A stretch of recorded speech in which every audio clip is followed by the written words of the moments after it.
ଜୟ ଜଗନ୍ନାଥ। ମୁଖ୍ୟମନ୍ତ୍ରୀ ପାଇବେ ମାସକୁ 3,74,000 ଟଙ୍କା ଦରମା, ବାଚସ୍ପତି ପାଇବେ 3,68,000 ଟଙ୍କା ଦରମା ଓ ଉପମୁଖ୍ୟମନ୍ତ୍ରୀ ପାଇବେ 3,68,000 ଟଙ୍କା ଦରମା।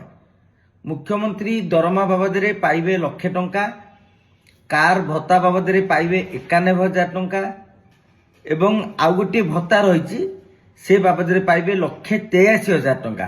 ଏଇଭଳି ଭାବରେ 3,74,000 ଟଙ୍କା ପାଇବେ।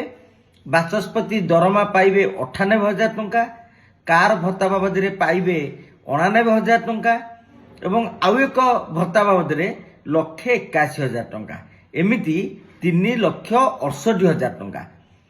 ଉପମୁଖ୍ୟମନ୍ତ୍ରୀ ପାଇବେ ଦରମା ବାବଦରେ 98,000, କାର ଭତ୍ତା ବାବଦରେ 89,000 ଓ ଆଉ ଏକ ଭତ୍ତା ବାବଦରେ ପାଇବେ 1,81,000 ଟଙ୍କା। ଟୋଟାଲ ହେଲା 3,68,000 ଟଙ୍କା।